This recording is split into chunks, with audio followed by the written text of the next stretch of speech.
Hi, this is Brad Nein, Director of Operations for Tormenta FC Academy, and we're Tormenta Strong. Hi, this is Ian Cameron. I'm the assistant coach of USL One for Tormenta and the head coach of USL Two and part of the academy, and we're Tormenta Strong. Very excited to talk with Ian today. Very mindful, intelligent person on and off the field, somebody that I am beyond excited that he's working with our academy players twice a week, also working with the USL League One team and the USL head coach of the League Two team, and hoping we can get all this stuff in this summer. So we have a lot of stories that Ian's going to tell us. Does a fantastic job working with kids, and we just want to get it out to you a little bit more about Ian and what he's all about.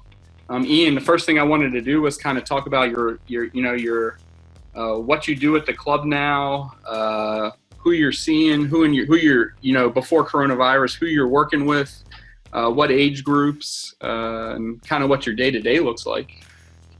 Sure, my job description spans three separate teams, groups.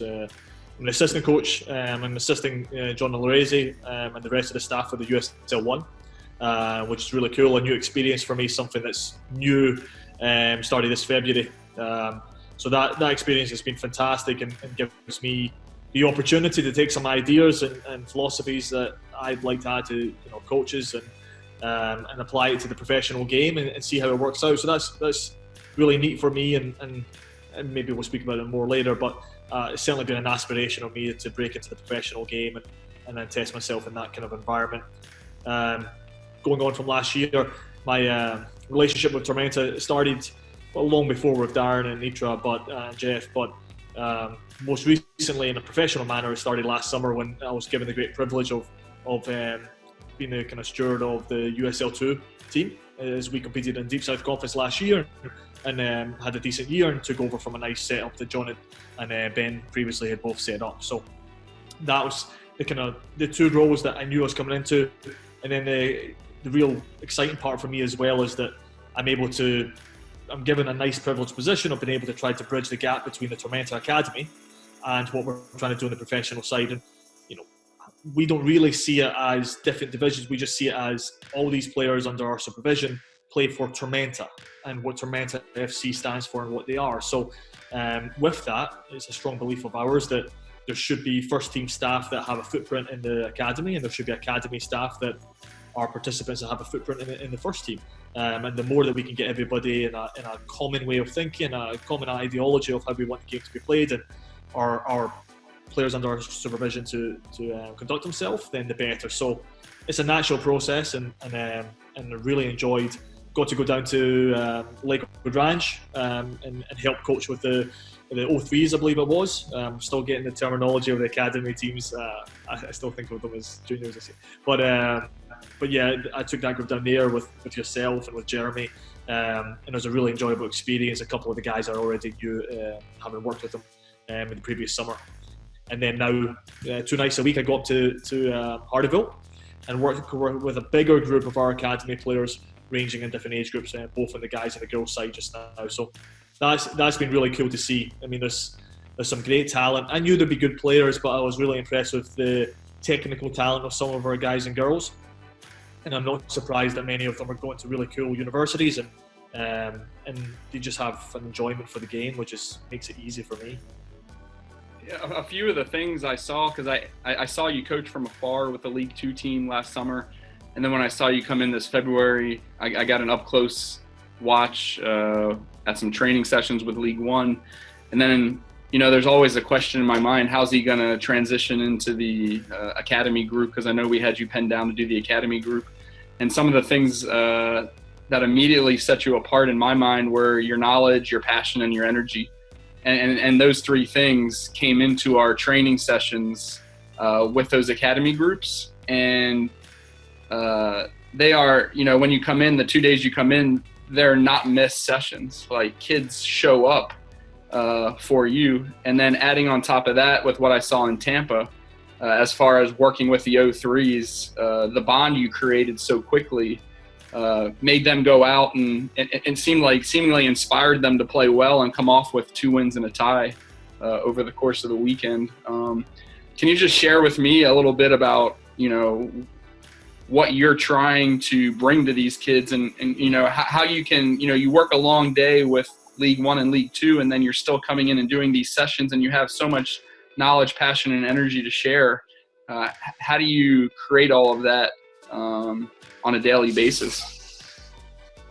Oh, I guess I've never really thought of it that way. You just do, and I think the easiest way to think about it, the way I think about it, I guess, is I'm not that far removed from being a player. I'm not sure I was that great a player to start with, but from participating in the game myself, and really my kind of philosophy in coaching is, what would I have liked to have been coached by? And trying to be that the best you can. And what would the energy I would have expected of a coach to be? What would the knowledge base, what would be the interpersonal skills that I would have enjoyed as a player? How can I try and embody that now that I'm trying to influence other players to love the game, to enjoy the game? And I've had some great examples when I was younger as a player of coaches I thought were brilliant and I just couldn't wait to show up to play for, and some coaches that and sometimes on the negative side, and you can still learn things from them of why wasn't I excited in a certain period of my playing career and so forth, and what could I do better if I was given the opportunity to be in their shoes, and that's a big part of it. Now, that doesn't always mean you do exactly what the players want. It's not saying that by any stretch of the imagination, because sometimes as a player you need discipline, sometimes as a player you need to be told, no, there's a better way of doing it, to kind of get you out of your bad habits. But equally to accentuate your good habits and make you excited to play the game. And sometimes we think there's a different, even you kind of denoted to it, you wondered how my coaching style or USL 2 or with the first team would translate to the academy. I just don't see it as being that different. I think there's technical ways of speaking about things. There's I think the communication of the exact details might need to be a little bit different and apply differently based on what you're trying to achieve. But the energy, the personal, the belief, I don't think it's that different. I don't have to coach USL 1 in the morning and transition my mind to academy at night time. That might be what you're supposed to do, but I just don't approach it that way, and I don't think there's a need to. I think young players of all ages respond to enthusiasm, respond to a pat in the back, respond to you telling them well done, and coach them with enthusiasm. And that's how I'd like to be. I enjoyed being coached, and as long as I have the privilege of staying in the game, I think that's the way I'll coach. And part of that's just personality traits, I guess. I think that's wonderful, and like I was saying, I don't think there's any way you're supposed to do it, but I think if in my mind, you're training players, and whether that player's 15 on our U15 group, or that player's a full professional that's 27. If you can create positive relationships, show you care about them, it just goes such a long way with anybody you work with, right? It does. It's just they need to be excited that there's something else they can learn from you the next day, and there's and respect. And I think the respect and trust is the two most important things. And I think the really key part of coaching or trying to lead a group is that they don't really people.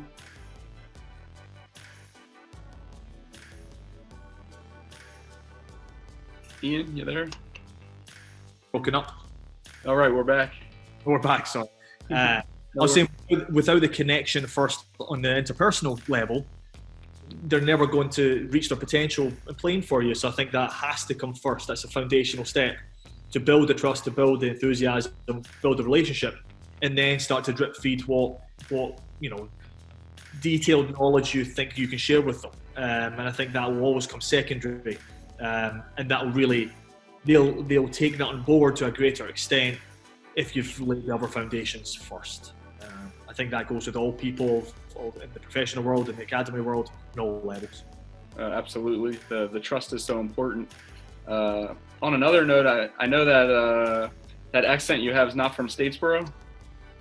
So I want to do a deep dive on your origin, why you're a soccer coach, why you came to be part of soccer, where you grew up, how it formed your thoughts and processes, how you ended up coming to the States, all all those types of things. You know, I want to learn about Ian, and I want to be able to, you know, when parents are out there with you, or maybe you're walking on or off the field, and there's players that are be watching this as well.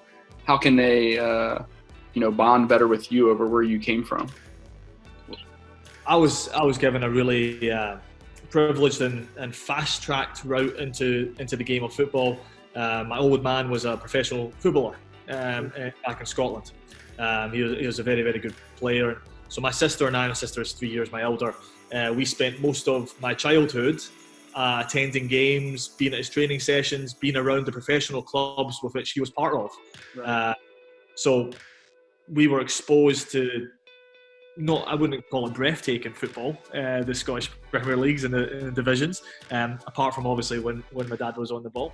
But the football wasn't maybe the greatest or the most amazing, or you know, but the environment, the experience was, it was unbelievable. I mean, we had this first-hand look inside the football clubs and the passion of the backroom staffs, the banter in the dressing rooms, the kindness of the players and everybody around clubs, the passion of the crowds each week, visiting all these different parts of Scotland, and seeing all the different crowds and the enthusiasm for the game. It was addictive. It really was, and I think, you know, that part of it captivated my sister and I. And it's no coincidence that my sister now still works in the sport. She's does some amazing digital marketing work for UEFA, and actually lives in Switzerland with her family now. And it's quite incredible the stuff she's doing in the sport. And then obviously I coach. Now, what team did your dad play for? So he played for, when he was younger, St Mirren. As he got older, he was at Aberdeen.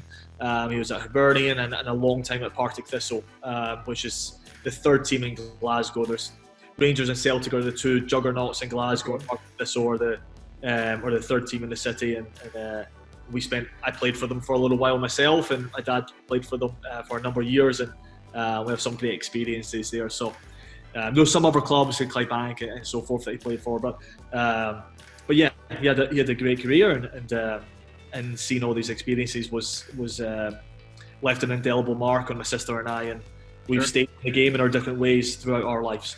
Right. So that led you onto the pitch at an early age.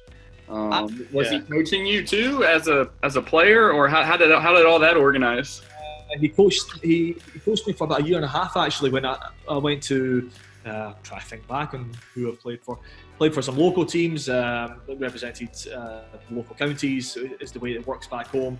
And then from about the age of maybe 11 or so, it might be a wee bit different now, you kind of have the opportunity to enter academies. So back home, similar to the model that we have, a lot of the teams each professional team has a youth development academy, and you can enter at quite a young age, and that's spearheaded by the parent club. So from a kind of early-ish age, I joined Rangers Academy and played there for a number of years. And then for 1.5 of the years, my dad actually coached me at Rangers, which was a cool experience. You got a most famous player you played with? I mean, in our Rangers Academy, we had quite a few boys like Charlie Adams, who went on to play in the Premier League, and quite a few boys that moved down south and played in the Premier League. And we actually played against. We were really fortunate at Rangers because on the different years we went to different international tournaments. We played against the Ajax Academy, the Barcelona Academy, the Feyenoord Academy, the Japan 17 team at the time when I was about 15, 16.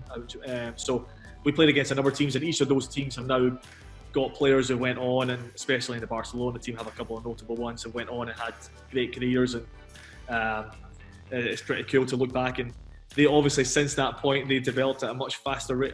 At that point, I could play with them and I was good.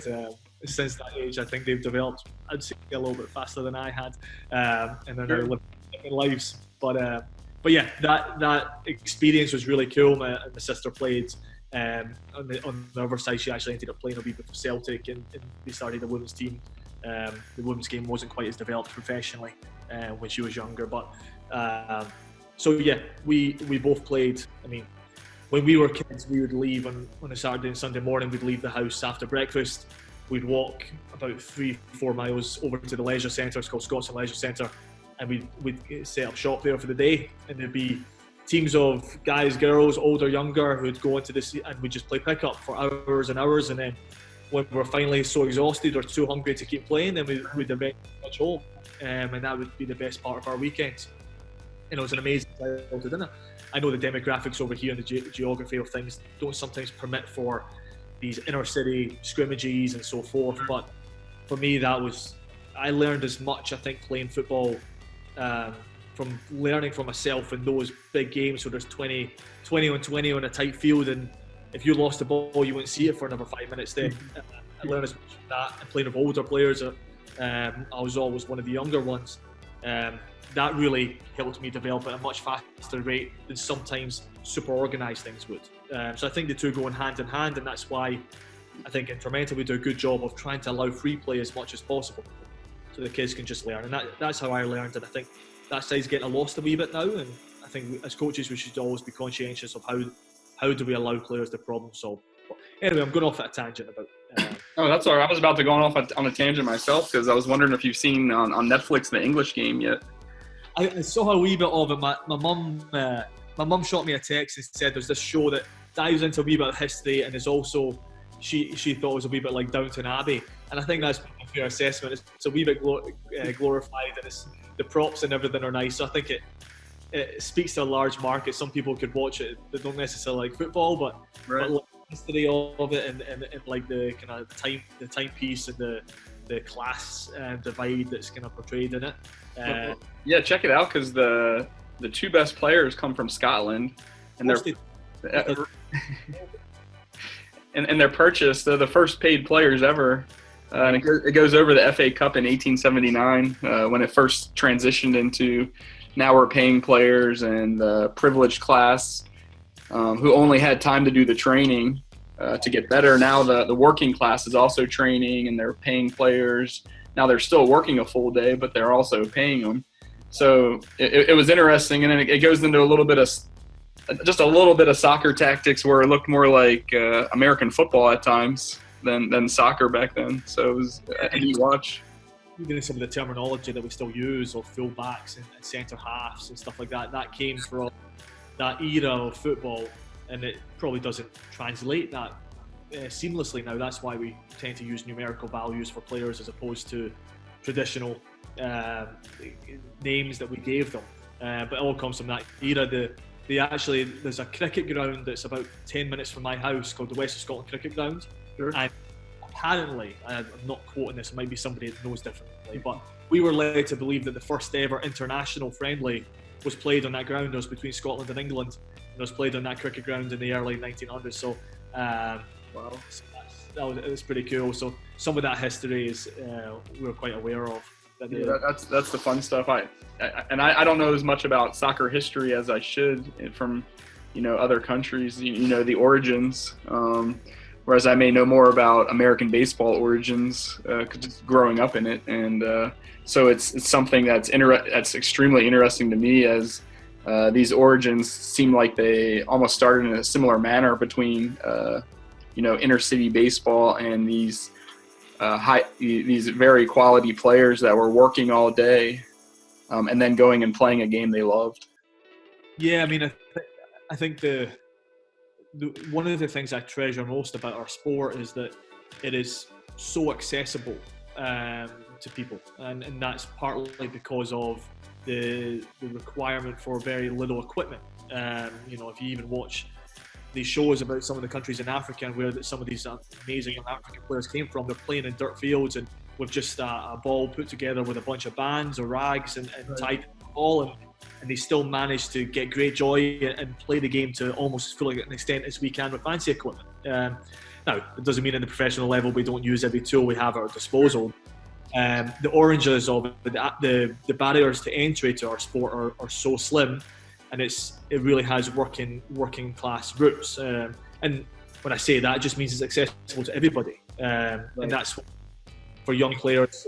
It's so high energy. It's got such great attributes, and from an endurance point of view, from a teamwork point of view, and from a coordination point of view, that it's a brilliant sport to be part of, even if you have no aspirations to play it beyond just the kind of recreational level. So that's one of the reasons why it's such a widespread sport. and then the kind of the, even I'm not brilliantly educated on the origins of how it spread across the world and the rate at which it did, but led to believe obviously did start in Britain. And then the English, they were everywhere, right? And then it was accessible to everybody, and it's now become the sport it is today, and it's just amazing to be part of it, and a very small part of it in our region, but that's really cool. 100%. So we're like with you at 17 or 18. I know from talking to other foreign players that there's sometimes a decision has to be made, whether it's, do I sign a professional contract? Do I go to college? Is that something similar that you went through, or is that what was that opportunity like? Yeah, it's a similar story. There's a lot of boys in college soccer over here that went through similar paths. I had a great time at Rangers. I moved to a club called Partick Thistle, which my father played at, to try to get some first team experience and actually play at the professional level as opposed to the academy, and that gap. And I enjoyed it there. And then I did that in conjunction with school. It's probably similar to something that Tristan is doing in our academy, where I trained in the morning and then into the early afternoon. And then as soon as I was done at the club, I'd go to school and I'd kind of catch the back end of the afternoon session. And then some professors were very kind enough to stay behind, and one in particular did all my math courses for my hires after the school was done at the end of the day. So I had this environment around me of people that were really accommodating and helpful and wanted to help me do both, which is a great experience, and I was very, very fortunate to be given those opportunities. Not everybody is. Sure. But that was cool, so I managed to do both and kind of my first team debut and stuff like that. And then I looked at the pathway in Scotland, and at that time, the style of the game, my level, I just wasn't ready to go and make a big impact at the professional level and say with certainty that I was going to go and make it. And that was just, I wasn't quite good enough at what I wanted to do on the field. So the opportunity, and I still had this big thirst to kind of stay in the academic world a little bit. I had natural abilities in that, and I had a family that had all supported me and pushed me to my sister and I to be strong academically and enjoy it. So the opportunity to go and play college soccer was one that it just seemed so obvious and sensible to do. It gives me kind of 4 years to put a pause in my professional career, and at that time when you leave, you're not stressed, but your development is all about, can I bridge the gap and play in the professional world? And it's a lot about playing reserve games, and you feel like physically you're not ready, and you're not maybe developing at the same rate as you could be. So the college game is really important for that, and provided me a great opportunity to experience something different, get a college university degree, which I'd have had to, like you kind of denoted to, I'd have to have chosen between the two back home. This provided me an opportunity to do both, and I've never looked back at, I met the university that I landed at, I met my wife there, and I met some mentors and had some great friends, some unbelievable experiences at Mercer, and it was the right choice. It was the right thing for me to do in hindsight, and I really, really thrived in that environment and loved both sides of it. Sure. Went to Mercer University. I was quite late in the process. It wasn't until about April or May of the year that I went out that I even contemplated going. And luckily there was Tom Melville, who was actually part of our staff, was the head coach at Mercer at the time, and he had some connection to Scotland, and I was brought to his attention, and they still had the need for a centre midfielder and had some scholarship money available to make it work financially for me and my family. And I came out to Mercer in the fall of 2007, and Tom was my coach for the first year, and then he made the move after the first year, and had different experiences afterwards with Brad, which were brilliant. And, I'm rambling, but I was extremely fortunate to fall into the opportunity to go to Mercer, and I'm very, very lucky for it. Absolutely. And then so you go in as you play your 4 years. You guys have tons of success. I know you won a couple of awards along the way. And then you start going into, you get coaching opportunities. Was that first opportunity at Mercer? Yeah, it was. I mean, after I graduated, I wanted to play professionally, and then it didn't work out. I wasn't good enough. Did you go to a couple trials? Yeah, I went around to a couple of clubs over here in the States and spent time. And the difficulty at that time was, it still is a difficulty, was there's so few international spots available. And for a wee, small, slow Scottish boy in the middle of the park, it wasn't. I wasn't top of the list, especially when they're bringing boys over from the Premiership who'd been stellar players. So, rightly so, it didn't quite work out with a couple of the teams. I think that's why I'm so happy to be part of, and for the USL One is an amazing league, because that league wasn't formed when I was a player, and it's given more and more international guys that deserve a wee opportunity to see if they can do it at the next level and keep the development going. And hopefully they've not peaked yet, and they can peak at 24, 25, and we've helped them along the way, staying in the game. So after that was done, I kind of turned away from football. I wanted to go into the kind of financial mathematics world. I went and did my master's back home in Scotland in quantitative finance. I moved to took a job that split my time between Edinburgh and London as a kind of risk analyst for a year and a half. Wow. And that was really cool. It was something totally different than football. I'd always done economics and finance and math in school, and that was kind of my competencies. And I went into that world, and the 2008 crisis happened, and it was an exciting time to be part of it. And these things called financial derivatives were cool and fun and new and destructive in the end, but kind of from an academic perspective, they were pretty cool, and kind of delved into that world for a little bit, and really enjoyed it. But inevitably, I knew that coaching, after a year or so in that world, and in that environment, I never felt like I was doing a good job, and there was good money to be made and cool experiences, but I never felt like I was building anything. And I think my calling was to coach. I think that's where I get my most enjoyment, and maybe where my core competencies lie.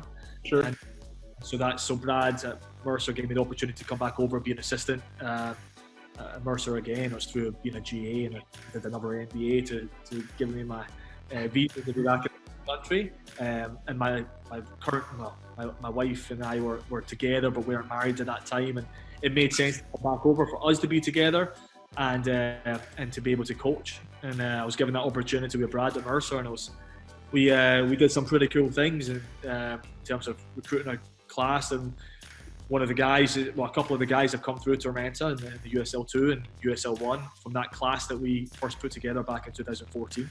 Wow. And yeah, it's come full circle to me now being back here at Tormenta.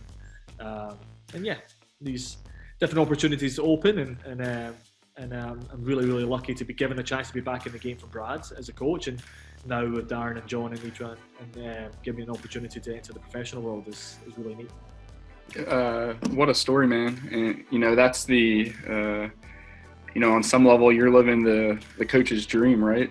You've seen it at all these different levels. Tell us about what it was like going from, so you were an assistant at Mercer, then you became a head coach, and then you went to Tormenta. So there's different roles, different hats you have to wear, and different things. I'm guessing as your years at Mercer set you up for success as that head coach job. What were those years like? It was great. I mean, college soccer's got its nuances, and it's an amazing thing. College soccer, I'm a big advocate of it, even though I'm not in it anymore. I'm still a big advocate for it. I think I hope it has a place for years and years to come. But working with a group, it was a great experience. I mean, Brad and I are very good friends. He's one of my mentors. We have a lot in common and a lot of differences. We have a lot of differences football-wise, but we actually have more, even though we're quite contrasting style-wise, which is the buzzword these days of what kind of style you play. We have so much commonality between us in terms of the discipline of our programme and attention to detail, and our full-blooded commitment to working and trying to get guys better. So that being able to watch him run a programme, learn of his approach to it, was really rewarding, and set me up for structure-wise, ideology-wise. We have similarities, but some stuff that contrasts. I'm always from my dad and from my upbringing. I'm going to have a clear vision of how I want the game to be played. It's not the right way; it's just the way I like to see it, and right. So forth. But so much I learned from running a program. It's just leadership beyond the field. It's just the kind of paradigm of leadership. It was really rewarding. And then kind of being on my own 2 feet at Eckerd and for the years there spent in a really fun athletics office with some great people down there, and in a really, really challenging league in terms of the resources some of the schools have and the economies of scale that they operate compared to what we operated at Eckerd. Really tested me and actually kept me grounded, because we didn't win any championships during my time there. And I hope they do sometime in the future. My old assistant has now got the head coaching job, so I really hope players can go in and do something. That'd be fantastic. But it's difficult. I think success for them is slightly different than maybe what success is for some other schools, depending on what level they operate. But that period was brilliant, and I grew as a person. Grew during that period, grew as a husband, and I'm now a father. So that 4-year span down at Eckerd was invaluable to me, and then given that set me up to give me the opportunity to take the USL tour last summer, and it was very, very different because I went from having a good squad of really good people but not the highest level of talent to last year being able to acquire as a group of extremely talented players together, and then now employ tactics that I would like to employ with the players makes it easier. Of course, and you're always a better coach with the better players you have. So yeah, right. last time was really fun and invigorating for me, and actually was quite. Everybody needs this sometimes. Everybody in their lives, whether they're playing as a soccer player or as a coach or in any profession, they need something sometimes along the way that reinvigorates them and gives them the belief that they have value. And I think although my time at Eckerd was really good, and watching some of those young men go on to be doctors and scientists and do all these things in society was really fulfilling. From a purely football perspective, we didn't always achieve on the field what I'd love to achieve, and that's part down to me, of course. And I've got better as a coach over the 4 years, and now being given these tools that I had at my disposal last summer really give me the belief that, you know what, some of the tactics I have in my mind actually do work, and we can and we can do some fun things, and with in the right competitive environment, I can add value to a team, and that was great. And then, fortunately enough, the players did such a good job last year. Even if I held them back, and myself and Tom, we might have helped them sometimes. We might have been a hindrance, I don't know. But the players were good enough to then make us look good and give us the opportunity through the eyes of Darren, Nitra and Jeff and John, that myself has some value to add to the franchise with the USL One team and in the academy. So that's how that all came about. That was the kind of chronology of it. And yeah, that lands us me here and gives now I have more scope to affect as many players as possible, and it's a really exciting project. Yeah, I mean, being John's assistant, so you get to see what that League One level's like on a daily basis. You get to see what the training's like. I know he gives you quite a bit of responsibility. What is his expectations for you with that League One piece? Are you the main recruiter? Do you do the scouting? Do you run sessions? Do you guys talk over substitutions at halftime? What are these things like? Well, the last comment is a painful one because we've not had any games to talk about substitutions, Brad. And this has happened, so we've the opening night has came and passed, and we've not played yet. But yeah, John's humility as a man is really quite astounding. I mean, it makes him very easy to work for, to be honest. For myself and the staff, in terms of the elevated role that he's allowed me to have, in terms of having a tangible. He knows I'm strong-minded. I've got strong opinions on the game. I'm full-blooded. You've seen it. I'm energetic, and I don't think an environment where I was having to be constrained all the time and had to really and not being allowed to express myself probably wouldn't be the right environment for me, and I wouldn't be a good assistant in that environment. But John's been brilliant. He's allowed me a scope under his tutelage, under his big picture vision of what he's looking to accomplish for Tormenta. Our ideologies align really, really nicely, and and that allows us to work together along with Mick and George and Tom when he's part of it in the summer and throughout the year. We all have similar ideologies, enough similarity that we have a core that we can trust each other, and that trust factor is there because we all want the same thing. The recruiting, John's done a brilliant job recruiting this squad together. I had input on it in terms of last year's retention and this year's the new players that we wanted to attract and the type of players that we needed to achieve what we're looking to achieve on the field. That will be ongoing. The recruitment to USL2 is a massive piece, and that's, we have this beautiful layer cake in our club now, where we have academy players that we can hopefully filter in and adapt. We have USL2, where we can pull all these players together from across the country and determine, do they have the right DNA to be part of what we're looking for. So that's a big recruitment piece that will help keep running the USL 1 team and the squad matriculation. And then the training piece, I think one of my skill sets is on the field training, the convincing of players of how to do things and play together, and the belief that they can instill in them. John's excellent coach as well, but there's a lot I can learn from him in terms of running the team, the kind of holistic approach to it, the management of it, the kind of value structure and culture we have within the club. So it is an environment conducive to cross-pollination, to a bunch of different ideas. It's very collaborative, and that really stems from the ownership. That stems from John and him giving us the freedom to feel ownership and autonomy over different pieces. So yeah, and I think that's something, watching his interactions with me, that's something that's really important for me to learn, because as a head coach, I didn't always have an assistant, so I've grown this personality of being very controlling over everything. Right. And I think, as I need to be an assistant at this level just now, so I can learn, just kind of firsthand, stay in my lane and be good at what I'm good at, but then let other people kind of thrive in other areas.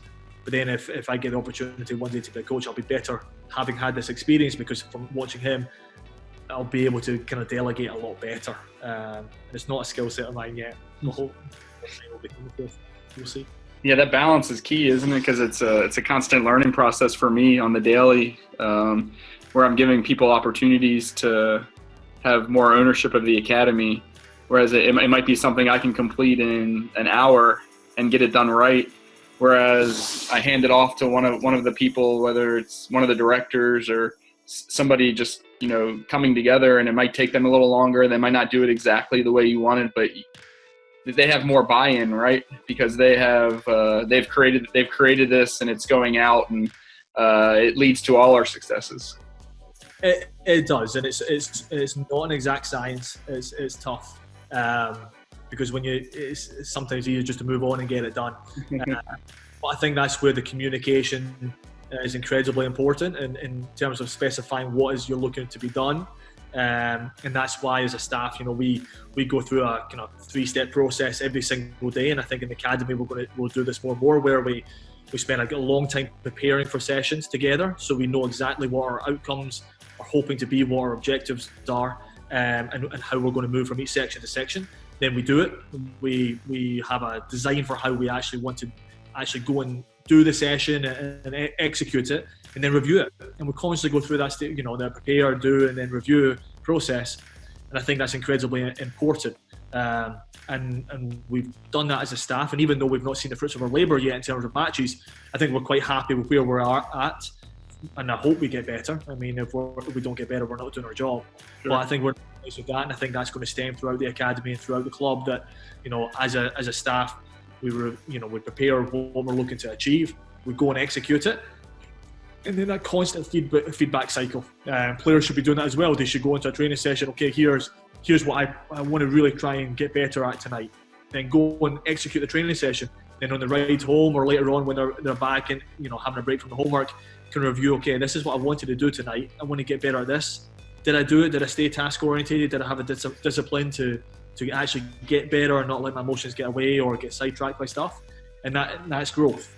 And if the people that are able to do that throughout their lives with everything, get better every single day at a faster rate than if you missed any one of those steps. Sure. As being the head coach for League 2, my goal is at minimum 5 academy players every year participating in your group. A dream of mine is that at some point half of the team at League 2 is all academy players, whether it's when they're in college or those 16 and 17-year-olds or 15-year-olds that can hang with the group. What are a couple of things that you really look for in these players? Maybe 2 or 3 things that turn a light bulb on for you and say that guy is ready to participate with my League Two group. They have to satisfy 2 main requirements. There has to be a competency and a character perspective. They have to have the technical competency to play at that level. That doesn't mean they have to be the best player or any stretch, but they have to technically be ready or be on the cusp of or give the impression that they've got the foundations, but they just need exposure to that level and they can rise to that level. Right. That competency, whatever position it is they play, can they execute the roles of that position? And then the character perspective is just as important. There's some guys and girls who I've seen play in the academies, and they've got, not necessarily ours, just throughout college, American soccer, who have brilliant competency, but they lack in the character department, and that's hold them back. Or there's some players that have amazing character but don't have quite the competency, and you've got to have a bit of both. And for them to kind of reach the USL2 level, and we're privileged, is a real high task, and that's why, because our team is fighting at the very top end of USL2. Last year we were up in the semi-final and lost in overtime to an exceptional Reading team. This year, if the USL2 does go ahead, as we hope it does, we anticipate having as equally, if not stronger, a team than last year. So we've got a team that's competing at the very, very top end. So the challenge is, it's not an easy team to get into from an academy perspective. Structure those players, it's not just on, okay, we set a quota of 10 players have to be in, 10 players. I think we've said it right just now. There's definitely 5 guys who are of a level that can play in our USL2. Now, our staff is to say, okay, we're not going to set it, we're not going to have this target of 10 just to have a target of 10. We'd like to get to 10 because there's 10 players who have reached that pinnacle, and if they do, then it'll be fantastic. And that's a dream of all of ours. Our job is to grow the sport in our area, and now that I have not just I, as a staff, we have a bigger footprint through the board, cross-pollination from the academy to the first team and vice versa. Right. Then if there's 10 players aren't on the team in 7 years' time, we've not done our job, because we're not training them to live from a young age. Why not? There's no restriction on that. We should be able to achieve that, and that's part of the players' work ethic, and that's part of the structure we give them and the coaching, and then the belief that we have in them. So that is, your goal is a goal of mine. It's achievable, but the thing I'd always say in life is that anything that's worth achieving in life should by definition be hard to attain. Sure. It's something that's difficult to do, else it's not really worth achieving. It's something easily attained, that's not a big accomplishment. So if we're looking to do something special here, it needs to be put at a height that's pretty darn difficult to get to.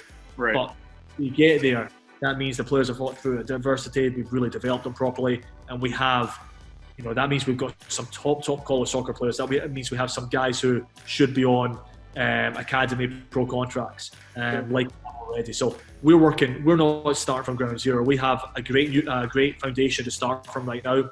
We have 4, 5, 6 guys in the academy right now who are matriculated into college, even, who are at a level that can play for us. And for us to get to that 10, 12, half the team, even higher, then we've got some work to do. The players have some work to do, but we can do it. But we're going to dangle that carrot pretty high. They're going to have to.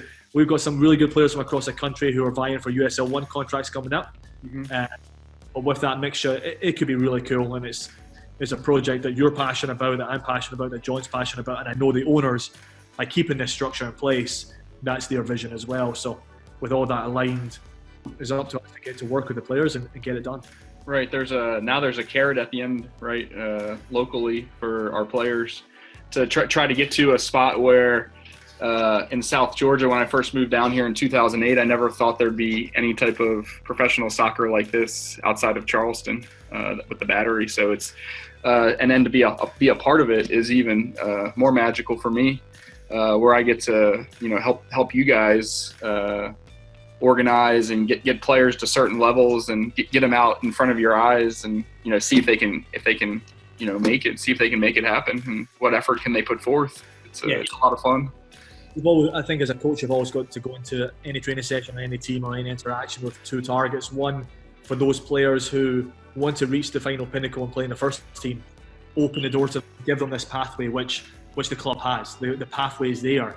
And then the other side of it is just to make sure that we always conscientious of the fact that my dream, I love the professional game and I want to reach, as high a height as I can in the professional game coaching wise. Sure. That's not the dream of everybody. Some of the players just love the game and want to play, and their aspiration is to do enough to get to a good college and get a college degree and go and serve society in whatever discipline that they choose to. So I think it's what we're doing. I think we're going about it the right way. We have the opportunity there, the carrot at different levels dangled for these players, but then on a day-to-day perspective, make sure the players just keep their feet where they are, and we never lose sight of, have we made an environment ready for the guys and girls to have fun in? Did they walk away from a training session better, more equipped to be a better player, pushed, but also hungry to come back the next day? And for some players, that's their goal, is to reach the professional level. For some of others, it's just pure enjoyment of the sport, and part of our responsibility is to just keep it fun and make sure that they are getting value from it. So there's no cookie cutter way of coaching. I think it's serve everybody with the same personality, but serve everybody and make them all enjoy it, and then provide opportunities to those who really want to reach the dizzy heights of pro soccer. Sure. Well, we're not training right now because of coronavirus, and it's I'm missing the field, and I know all the coaches and the families are missing the field as well. Do you have any tips or suggestions of what kids can be, doing at home during this downtime where they're not able to train and be on the field like they're accustomed to? Well, look, with every situation that occurs like the one that we're under just now, right? There's obviously the sensitivity to the way the bigger picture of what's happening, which I think everybody has and is doing a good job of. But then the players and individuals have to think, okay, well, here's a real opportunity, because normally your time is spent, so much time is spent traveling to training, going through that training session that's preset for you, doing your homework, traveling to school back and forth. So much of a 24-hour day is spent going from place to place and is not consumed of just getting better at something. That takes a big piece of the pie. Right now we are forced to be at home. That a lot of the stuff that usually takes up time is taken away from us, so we're now left with this kind of open plate of opportunities and almost too many hours on our day. And that's an opportunity in itself, because it's now, say we get back to business in 6 weeks' time. I don't know, and it's not my place to speculate on when, but hypothetically 6 weeks' time we get back to business. In 6 weeks' time, I hope we don't look back and say, well, 6 weeks ago, if I'd really set my mind on getting better at X, Y, and Z, and spent time and not consumed my time but actually invested my time, could I have been better in those 6 weeks at something that ordinarily I don't have enough time for? So like, a lot of the time is, okay, do you ever have enough time in a day to sit down and analyse a pro soccer game and watch a player that you really like? Sometimes you don't have enough time. You've got so much school and training and actually doing stuff that you don't have time. The kind of analysis side goes to kind of the back burner. Well, here's the time that you can just sit down, you're forced to, but turn it into an opportunity. Can I analyse that side?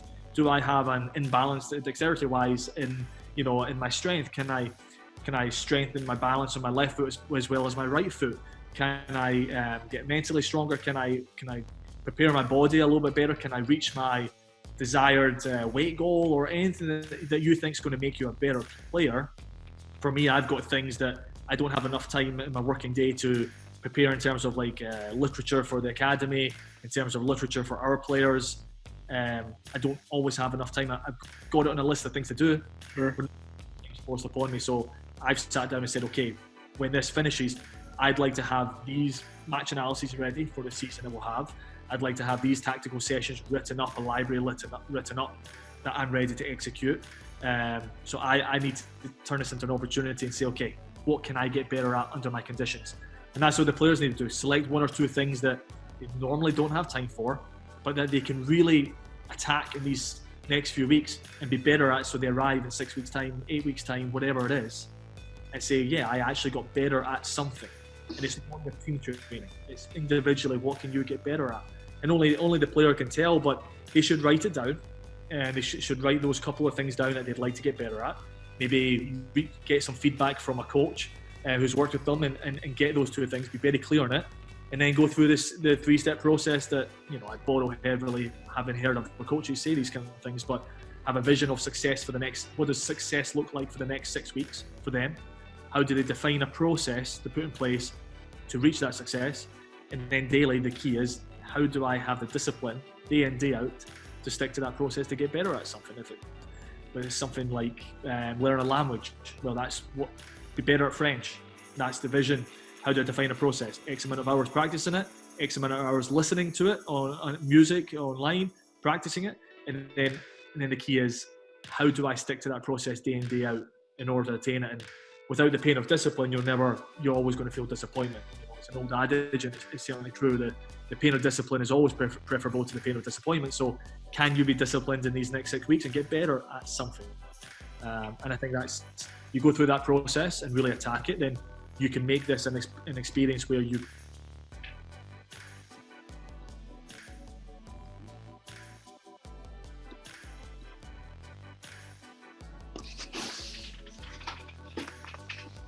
Ian, you got me? Yep, I'm still here. I think Okay, we're perfect. Well, that's the hard part, right? Is the doing it on the daily, and it's what changes, what makes people get to different levels, right?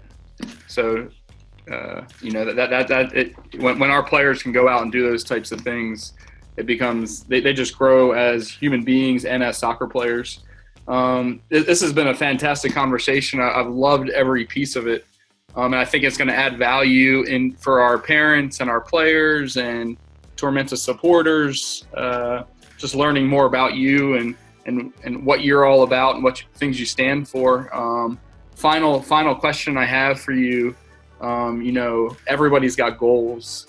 What are you going to be shooting for over the next year, the next 5 years, the next 10 years? What's the next 10? What's the next timetable for you? What are you thinking about? I think add enough value that I'm still coaching professional football in 10 years' time will be the kind of target number one. Sure. And that I'm on a daily basis, I'm a better coach than I was the day before. I think that should be everybody's goal, whatever they want to do. So just constant, be vulnerable enough to constantly get better. With that being said, I'd like to be in the professional game. I'm really enjoying my time. In the next year horizon, I'm really excited to see what our USL One team can achieve this year. Obviously, there's a lot of adversity right now, but everybody has it. But this is a group that I don't know if they can win the league. I can't say that right now. But I think the potential is there. But if we come third or fourth, I'd like to get to the end of the year and say, well, we maximised our potential as a team. Things didn't go our way, a certain result, injuries, whatever, but based on what was controllable by us, that we maximise our potential, and that's our goal in the next 4 or 5 years. I'd love to be in a professional game. I'd love to see different areas of it. I'd love to grow Tormenta first and foremost just now to get this structure that we're looking to have academy, to see academy players who developed, matriculated in USL 2 and then make their debut for USL 1. That's really rewarding.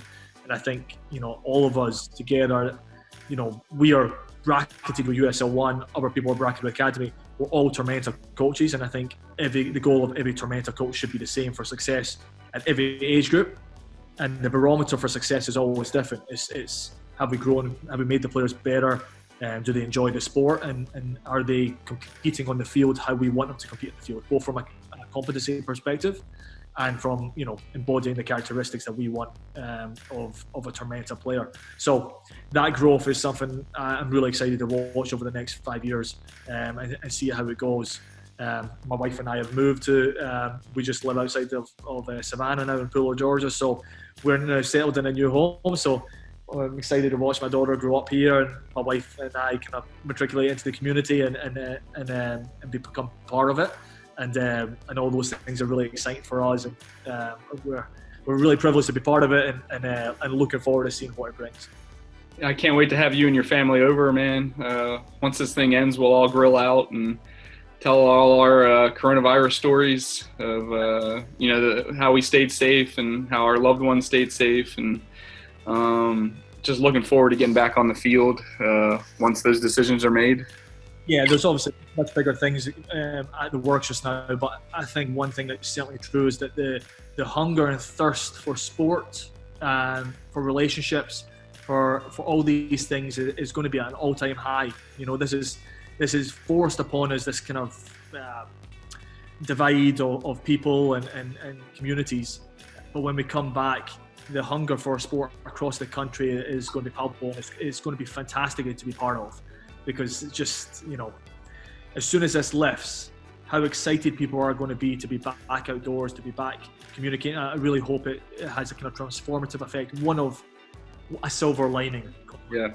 It can be a transformative experience of how much we treasure those relationships we have with people, the interactions we have on a daily basis, and how much we enjoy being part, and how privileged we are to be part of something like we're part of Tormenta. So I can't wait to, when that day comes, at the right time, in the right environment for everybody to be safe, when that time comes, I can't wait to get back out there and get to work with the kids in the academy and the players in USL 1 and USL 2 and work with the other coaches. It'll be brilliant. I'm really looking forward to it. Well, I really appreciate you, Ian, and taking time out of your day on this beautiful Friday, and adding adding a lot to what our social media is, to what our website is, to just so that people can know more about you and have a deeper understanding of where you're coming from when you're working with their kids, and when they see you on the League 2 sideline and on the League 1 sideline, and how we're moving players through the academy, and what this whole thing is about. I hope you have an awesome weekend. And then, I like I said, I look forward to seeing you on the field as soon as possible. Brilliant. Well, I can't wait to hear these similar interviews with some of the other coaches so I can learn about them a little bit more. Yeah. Appreciate you taking the time to speak to me. Yeah, buddy. I'll talk to you soon, okay? All right. Cheers. Bye, everybody.